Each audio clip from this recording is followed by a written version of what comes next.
जब गिरने की सारी पराकाष्ठाएं पार हो जाए, जब गर्त में जाने की सारी लिमिटेशंस खत्म हो जाए, जब डूबने की सारी संज्ञाएं समाप्त हो जाए, तब कांग्रेस का नाम आना चाहिए। ये कोई जुमला नहीं बल्कि सच्चाई हो रही है। कांग्रेस एक के बाद एक झटके महसूस करती जा रही है। अभी कुछ दिन भी नहीं हुए थे जब कांग्रेस के राष्ट्रीय प्रवक्ता जयवीर शेरगिल, जो हर वक्त कांग्रेस का पक्ष रखा करते थे, उन्होंने कांग्रेस छोड़ी थी।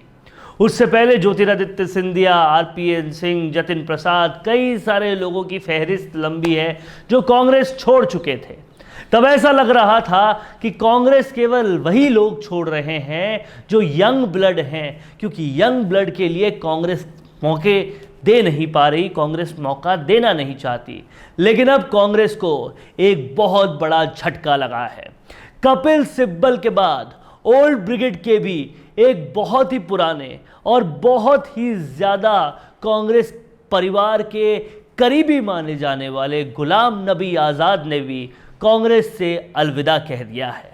ये वाकई बहुत बड़ी और बहुत गंभीर खबर है कि गुलाम नबी आज़ाद जैसे कांग्रेसमैन जो शुरुआत से कांग्रेसी रहे, कांग्रेस ने उन्हें कई पद दिए, उन्होंने भी कांग्रेस छोड़ दी है।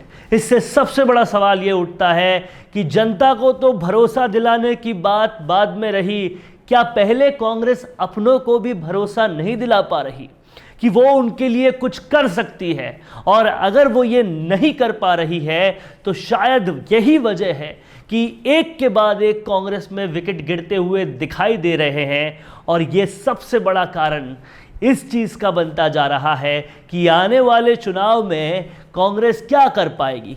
सत्तारूढ़ गलियारों के कई लोग तो ये भी कह रहे हैं कि कुछ कर भी पाएगी या नहीं कर पाएगी, चुनाव लड़ भी पाएगी या नहीं लड़ पाएगी। इतने सारे लोग कांग्रेस छोड़ रहे हैं और ये बहुत बड़ा झटका राजस्थान के मुख्यमंत्री अशोक गहलोत के लिए भी है, जिनकी अभी सुगबुगाहट ही शुरू हुई थी कि वो कांग्रेस अध्यक्ष बन सकते हैं। लेकिन उससे पहले एक के बाद एक कांग्रेस के विकेट डाउन होते हुए नजर आ रहे हैं, चैलेंजेस बढ़ते हुए नजर आ रहे हैं। लेकिन यहाँ सवाल एक और बहुत बड़ा उत्पन्न हो रहा है, बढ़ता जा रहा है कि क्या अब सब्र के बांध को अपनी लिमिटेशंस पार करा चुके सचिन पायलट भी कुछ सोचेंगे कि उस कांग्रेस में उनका क्या योगदान रहेगा जहां से सब लोग छोड़ के जा रहे हैं। वो आलाकमान तब जब नहीं समझ रही कि अच्छे लोगों को मौका देना चाहिए तब वो रुकेंगे, तो क्या अब वो समझेगी? अब इस कांग्रेस में वो कितना और रुकेंगे? शायद वो अब ये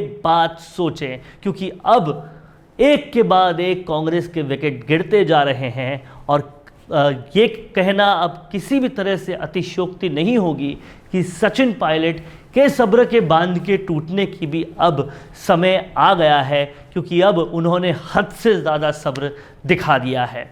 और वाकई गुलाम नबी आज़ाद का कांग्रेस छोड़ने के रेपरकशंस भी कई ज़्यादा होने वाले हैं, हालात भी कई ज़्यादा बदलने वाले हैं। क्योंकि जम्मू कश्मीर के एक बड़े नेता माने जाते थे गुलाम नबी आज़ाद, उसी जम्मू कश्मीर के वो नेता थे जहां के दामाद सचिन पायलट हैं। और कहीं ना कहीं जम्मू कश्मीर की सियासत भी अब बदलने वाली है, क्योंकि जब यूटी से जम्मू कश्मीर को वापस स्टेट का दर्जा मिलेगा तो गुलाम नबी आज़ाद कहीं दूसरी पार्टी में तो अपना करियर नहीं देख रहे। बहुत पहले से अटकलें चल रही थी, जब से उन्होंने मोदी की तारीफ़ की थी कि वो बीजेपी ज्वाइन करेंगे, तो क्या अब वो सच तो नहीं होने जा रहा? ऐसे सारे सवाल भी कहीं ना कहीं उठते जा रहे हैं। और उससे बड़ा सवाल ये उठ रहा है कि गुलाम नबी आज़ाद, ज्योतिरादित्य सिंधिया, जतिन प्रसाद, आरपीएन सिंह, ये सब सचिन पायलट के करीबी लोग जब बीजेपी जा चुके हैं, तो अब सचिन पायलट किसका इंतज़ार कर रहे हैं? शायद अब अगली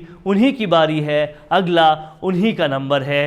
देखते हैं आने वाला भविष्य क्या बताता है। लेकिन फिलहाल कांग्रेस के लिए वाकई आईसीयू वाली स्थिति होती जा रही है।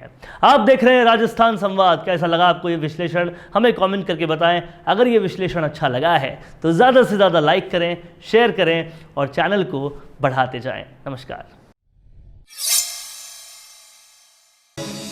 आपकी हंसी से ज्यादा क्या कभी आपको कोई खूबसूरत बना सकता है? लेकिन जब इस हंसी का ख्याल रखने की बात आती है तो हम लापरवाही कर जाते हैं। इसीलिए अपने दांतों का ख्याल रखिए और उसके लिए राजस्थान की सबसे अनुभवी डेंटिस्ट डॉक्टर नीलम माहेश्वरी को YouTube पर फॉलो कीजिए। डॉक्टर नीलम माहेश्वरी के YouTube चैनल पर आपको मिलेंगे आपके दांतों का ख्याल रखने के लिए वो सारे टिप्स और जानकारी जिसको समझना आपके लिए बेहद जरूरी है। तो आज ही YouTube पर सब्सक्राइब और शेयर कीजिए डॉक्टर नीलम माहेश्वरी के चैनल को, क्योंकि आपके स्माइल का कोई भी विकल्प कभी हो नहीं सकता।